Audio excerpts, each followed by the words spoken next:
읽겠습니다. 하나님 말씀은 마가복음 16장 14절에서부터 18절까지 말씀입니다. 마가복음 16장 14절에서 18절까지 말씀, 신약성경 811페이지입니다. 다 찾으셨으면 한 절씩 교독합니다.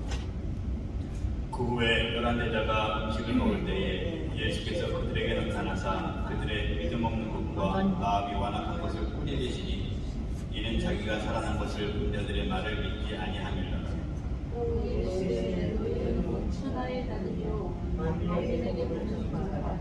믿고 세례를 받은 사람은 구원을 얻을 것이요 믿지 않는 사람은 정죄를 받으리라.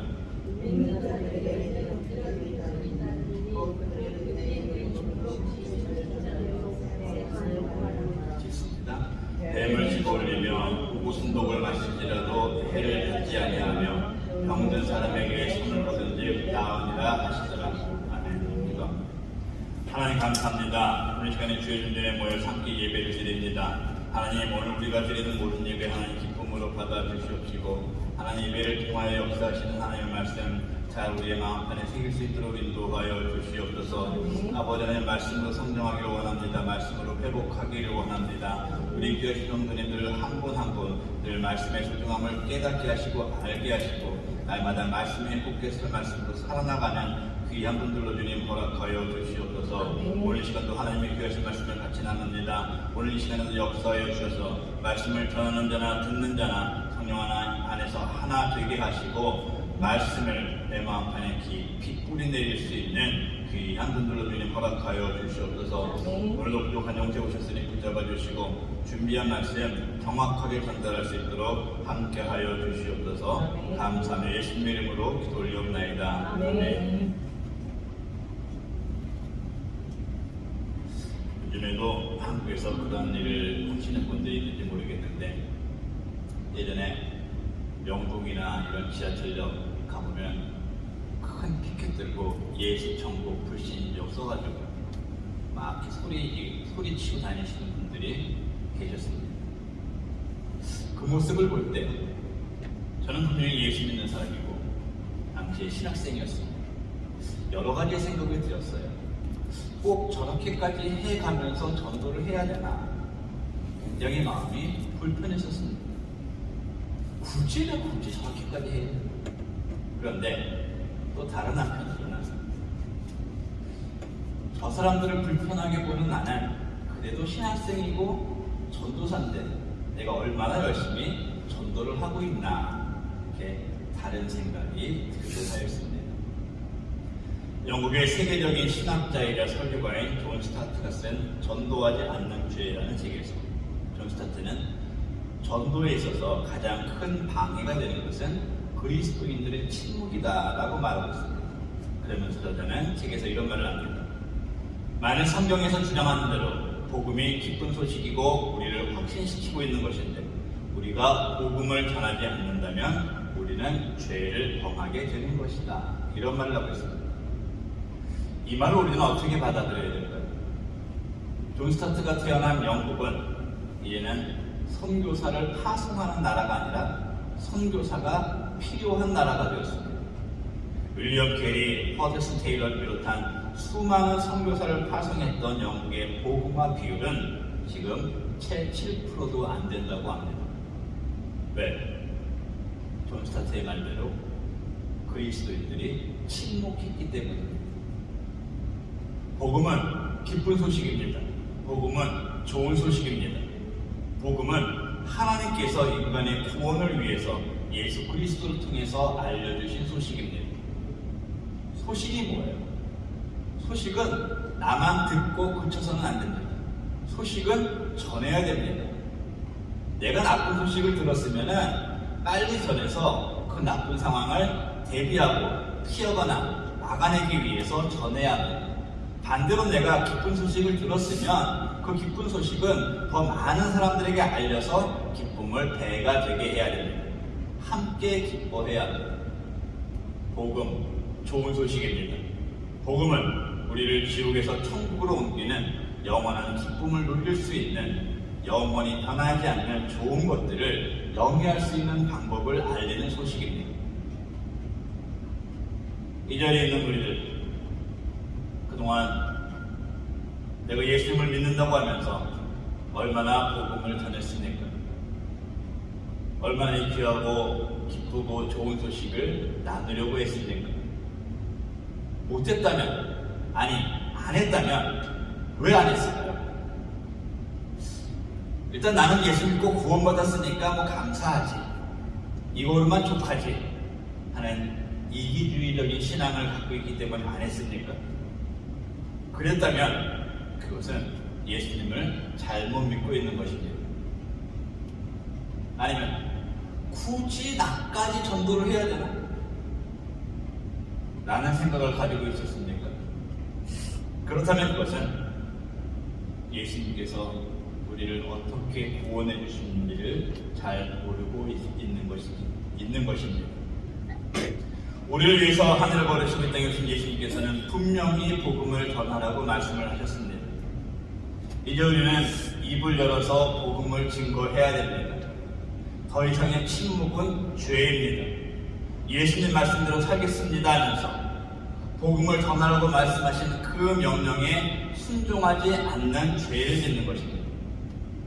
오늘 같이 말씀을 나누시면서 이제는 내가 복음을 받은 사람이라면 그 복음 나만 갖고 있지 않고 내 입술을 열어서 전하고 내 삶을 통해서 나누겠다고 결단하는 우리가 되기를 소망합니다.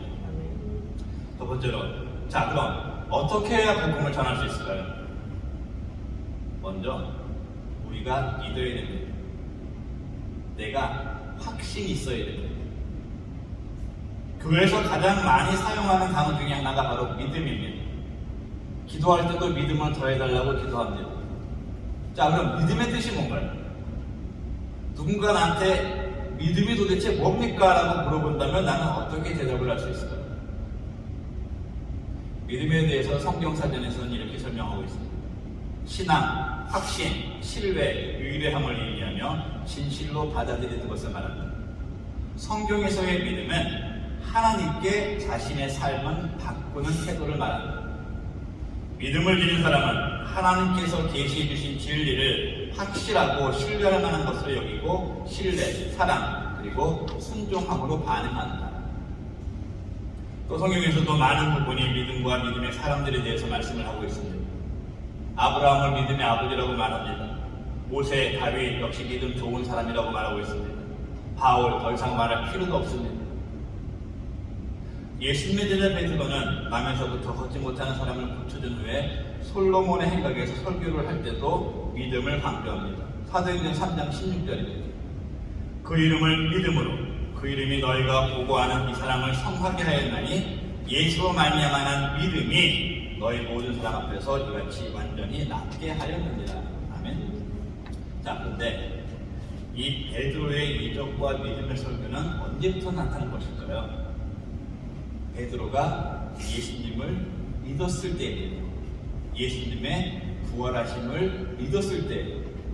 자, 그 이전에 베드로 예수님을 만났고 예수님을 따랐고 예수님께서 가만산에서 로마군인들한테 잡혀가실 때 그 길을 막 막았었고 또 예수님이 붙잡히셨을 때 3번을 부인할 때까지의 베드로는 예수님을 확실하게 믿는 것이 아니었습니다. 그냥 예수님을 알았던 것입니다. 주는 그리스도시요 살아계신 하나님의 아들이십니다 라고 고백은 했지만 말 그대로 당시의 입술의 고백은 그냥 고백으로 그쳤던 것입니다. 그냥 예수님이 좋아서 따라다녔던 것입니다. 그렇기 때문에 우리가 성경을 보면은 예수님의 공생의 3년 동안의 시간에는 베드로의 구체적인 사역의 모습이 나타나지 않고 있습니다. 14절 말씀 보겠습니다. 그 후에 11제자가 음식을 먹을 때에 예수께서 그들에게 나타나사 그들의 믿음 없는 것과 마음이 완악한 것을 꾸짖으시니 이는 자기가 살아난 것을 본 자들의 말을 믿지 아니하밀러다. 이 말씀에 베드로를 포함한 당시의 제자들의 모습이 정확하게 기록이 되어 있습니다. 자, 제자들은 예수님이랑 3년이라는 시간을 함께 했고 많은 이적과 기사를 봤습니다. 또 예수님에게 철저하게 훈련도 받았습니다. 또 예수님께서 부활하신다는 말씀을 직접 들은 사람들이에요. 그럼에도 불구하고 그 제자들은 아직까지 예수님께서 살아나신 것을 믿지 못했습니다.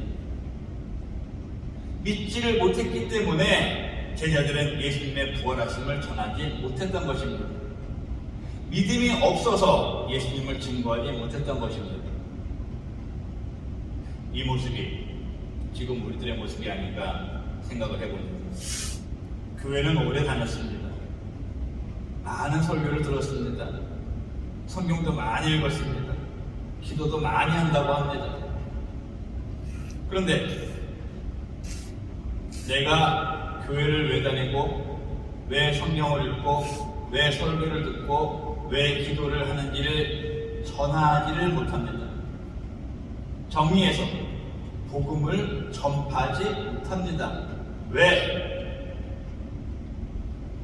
머리에는 많이 들어있는데 보고 들은 것도 많은데 내가 그것을 온전히 믿지 못하기 때문입니다. 확신이 없어서 그래요. 확신. 하나님께서 계시 주신 진리를 확실하고 신뢰할 만한 것으로 여기지 못하고 있기 때문입니다. 그렇기 때문에 우리는 예수님께서 우리에게 말씀하신 비상대명령인 전도의 사명을 복음을 전하라는 말씀을 행하지 못하고 있는 것입니다. 다시 한번 제가 질문드립니다. 예수님께서는 우리를 위해서 이 땅에 오셔서 고난받으시고 십자가에서 살리시고 죽으시고 부활하셔서 우리를 구원해 주신 분이심을 믿으십니까? 네. 자, 지금 아멘으로 대답을 하셨는데 아멘이라는 뜻은 경고하고 확실하고 믿을 수 있고 그리고 진실된 것을 의미하고 담대함을 가지고 받아들이는 것을 말합니다. 아멘이라는 말은 그거를 내가 받아들였다는 얘기예요.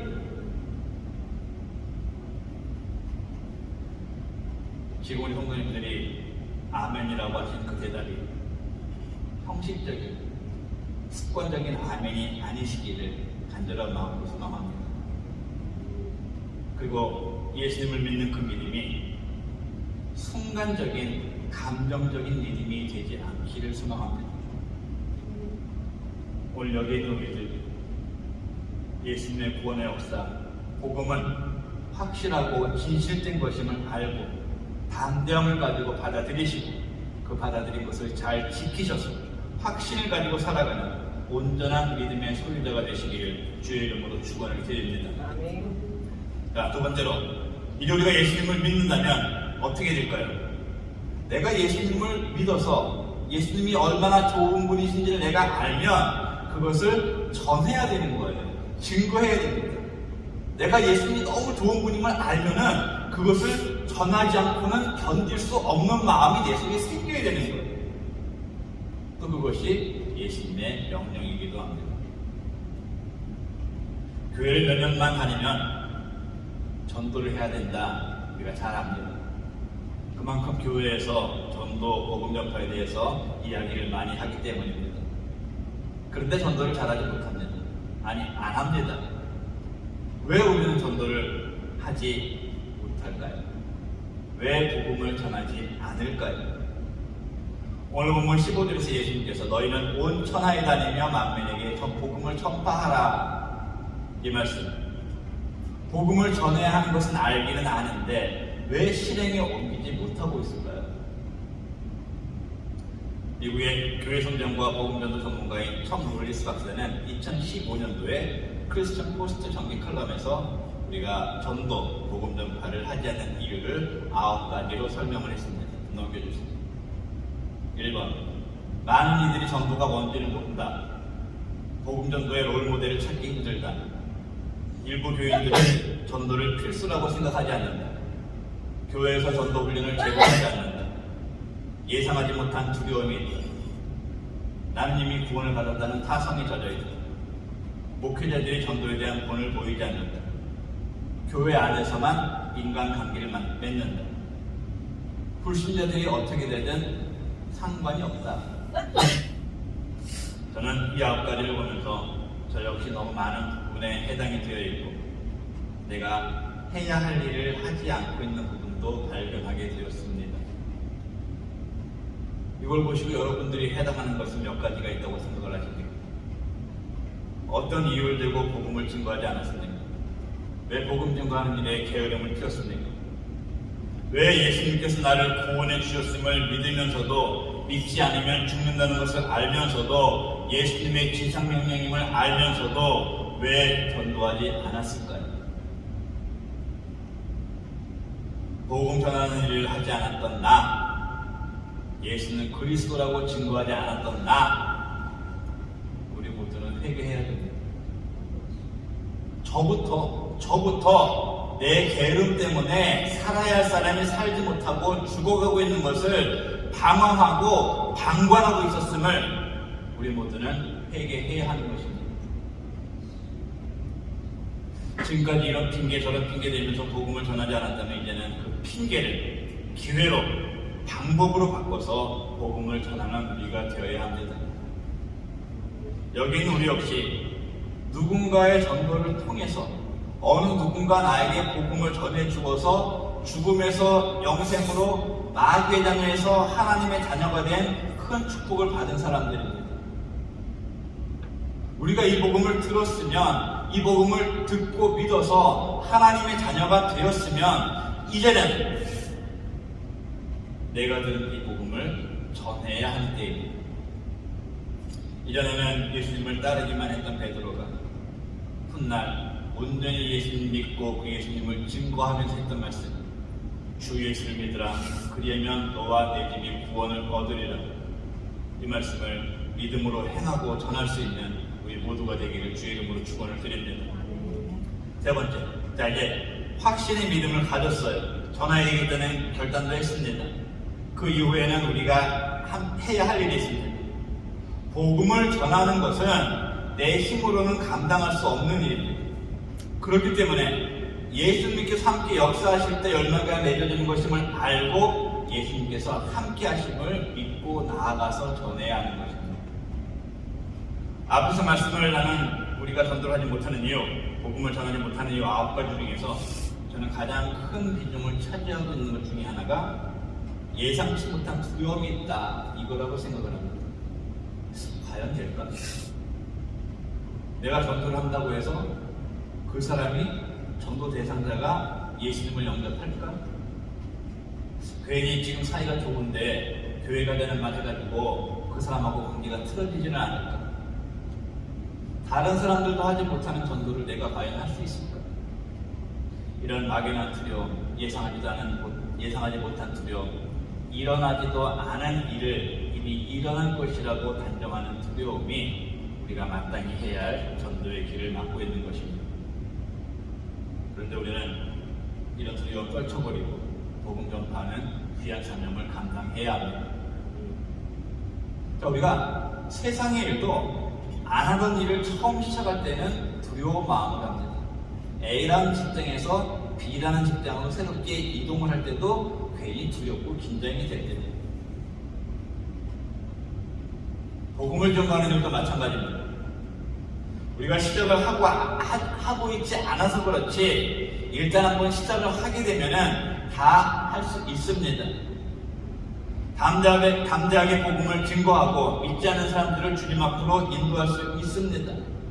앞에서도 말씀을 드렸듯이 내가 그 일을 행하지 않으면 견디지 못하는 마음이 생기게 되는 것입니다. 왜? 그 일은 내가 하는 것이 아니고 내가 결단하고 시작을 하기만 하면 나를 사용하셔서 하나님 되시는 예수님께서 하시는 일이기 때문입니다. 예수님께서 함께 하십니다. 예수님께서 지혜를 주십니다. 담대함을 주십니다. 확신을 주십니다. 열정을 주십니다. 우리를 통해서, 나를 통해서 예수님의 부활하심과 살아계심을 나타나게 하십니다. 그리고 그 증거를 그 사람들이 보고 깨닫게 하십니다.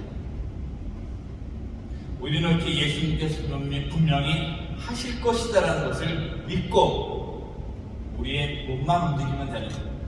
우리의 입술만 열기만 하면 되는 겁니다. 본문 17절, 18절 봅니다. 믿는 자들에게는 이런 표적이 따르리니 곧 그들이 내 이름으로 귀신을 쫓아내며 새 방언을 말하며 뱀을 집어올리며 무슨 독을 마실지라도 해를 받지 아니하며 병든 사람에게 해를 받지 아니하며 병든 사람에게 손을 얹은즉 나으니라. 이 말씀처럼 부족한 우리를 사용하셔서 하나님의 하나님 되심을, 예수 그리스도 되심을 보여주십니다. 본문 아래에 있는 16장 20절. 제자들이 나가처럼 전파할세 주께서 함께 역사하사 그 따르는 표적으로 말씀을 확실히 증언하시니라. 제자들이 복음을 전파할 때 예수님께서 함께 하셨음을 성경은 분명히 말씀하고 있습니다. 우리가 성경을 믿는 사람이라면, 예수님을 믿는 사람이라면 이렇게 보여주시고 역사하시고 함께 하시는 예수님을 믿고 그 복음을 전해야 하는 것입니다. 그 예수님께서는 늘 함께 하시고 도우시고 우리를 살피시는 예수님께서는 우리와 함께 하신다고 분명히 말씀하셨습니다. 마태복음 28장 20절입니다. 내가 너희에게 분부한 모든 것을 가르쳐 지키게 하라. 볼지어다 내가 세상 끝날까지 너희와 항상 함께 있으리라 하시니. 이제 우리는 어떤 두려움도 버려야 합니다. 부끄러움도 버려야 돼요. 게으름 역시 버려야 돼요.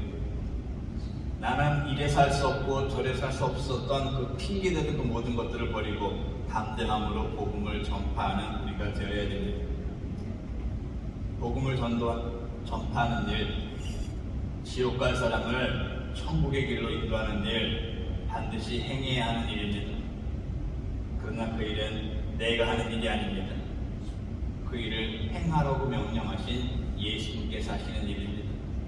우리는 그저 작은 도구에 불과한 것입니다. 부족한 우리를 구원해 주시고 구원의 길로 사람들을 인도하시는 일에 작은 도구로 나를 사용해 주시는 예수님께 감사하시고 예수님께서 우리를 사용하실 것을 기대하고 순종하고 담대히 복음을 전파하는 우리 모두가 되기를 축원을 드립니다. 16절 말씀 보겠습니다. 믿고 세례를 받는 사람은 구원을 얻을 것이요 믿지 않는 사람은 정죄를 받으리라. 예수님의 말씀입니다. 심플한 말씀입니다. 그러나 굉장히 두려운 말씀입니다. 자, 내가 지금 아직 예수를 믿지 않는 사람이라고 한번 생각을 해보세요. 그럼 어떻게 돼요? 말씀 그대로 정죄를 받아요. 영원한 형벌을 받아야 하는 말로 표현할 수 없는 길로 가게 되는 것입니다. 그러나 오늘 이 자리에 앉아있는 우리 모두는 믿고 구원을 받았습니다. 아멘. 올해 교회 표어가 말씀으로 성장하는 교회입니다. 말씀으로 성장하는 말씀으로 성장하는 교회가 되기 위해서는 말씀을 읽어야 됩니다. 말씀을 믿어야 합니다. 읽고 믿은 말씀을 전해야 하는 것입니다. 내가 전도할 사람, 내가 복음을 증거할 사람, 멀리서 찾지 마세요. 지금도 내 옆에, 지금도 내가 사랑하는 사람 중에는 복음을 몰라서 죽어가는 사람이 분명히 있습니다. 아마 여러분들 머리에도 떠오르는 분들이 분명히 계실 것입니다. 마태복음 16장 26절입니다. 사람이 만일 온 천하를 얻고도 제 목숨을 잃으면 무엇이 유익하리요? 사람이 무엇을 들고 제 목숨과 바꾸겠느냐? 예수님께서 하신 말씀입니다. 여기서 말씀하시는 목숨은 육신적인 목숨이 아닙니다. 영적인 목숨입니다. 이 세상에서 아무리 크고 좋은 부귀영화를 누려도 영혼이 죽게 되면 영생 얻지 못하고 구원의 길에 들어가지 못하게 되면 아무런 소용이 없다는 것을 말씀하고 계시는 것입니다. 세상에게, 아니 내 주변에 있는 사람에게부터 우리는 이것을 증거해야 합니다. 단 한 영혼이라도 주 앞으로 인도하는 귀한 일을 우리는 반드시 해야 합니다. 복음 전하고 전도하는 일, 어떻게 생각하면은 부담스러운 일이라고 생각할 수도 있습니다. 그렇습니다. 우리는 부담을 가져야 됩니다. 하나님 앞에서 내가 영적인 부담을 가져야 되는 거예요. 그 부담을 가져야 주의 명령인 복음 전하는 일을 감당할 수 있는 것입니다. 사랑하는 성도들, 복음 전할 수 있는 우리가 되기를 소망합니다. 내가 먼저 바로 믿고 내가 먼저 전하기에 애쓰고 그 전하는 가운데 행하시고 역사하시는 분은 바로 나를 구원하신 사랑의 예수님이시라는 것을 믿으시고 담대함으로 복음을 전파해서 내가 예수님 믿으면서 내가 이 세상 살아가면서 단 한 사람이라도 주 앞으로 인도하는 사람, 예수님의 명령을 감당하는 참된 성도, 하나님의 자녀, 예수님의 제자된 모습으로 살아가시기를 예수 그리스도의 이름으로 축원을 드립니다. 기도하겠습니다. 하나님 감사합니다. 예수님께서는 우리를 위해서 하늘 보좌를 버리시고 이 땅에 오셨습니다. 우리를 살리셨습니다. 그리고 살리신 우리들에게 나아가서 복음을 전파하라고 말씀하셨습니다. 하나님, 내가 예수님 때문에 살았는데, 내가 살고 있는데 이 소중한 것을 왜 증거하지 못하고 있는지, 왜 증거하지 않고 있는지 우리들의 잠자고 있는 영을 깨워 주셔서 내가 먼저 바로 믿고 내가 먼저 전하고 내가 행한 모든 일의 앞에는 예수께서 계시다는 것을 믿고 나아가서 복음을 신고할 수 있는 우리가 되기를 소망합니다. 하나님, 내가 사랑하는 사람이 죽어가고 있습니다. 내가 너무도 아끼는 사람이 지옥불에 떨어지고 있습니다. 구원하기를 소망합니다. 복음을 신고하기를 소망합니다. 우리의 입술을 열어주시고 우리의 심령을 열어주시고 그들의 심령 또한 열어주셔서 예수는 그리스도라는 참된 복음을 진리를 전할 수 있도록 역사하여 주시옵소서. 감사하며 예수님의 이름으로 기도 올리옵나이다. 아멘.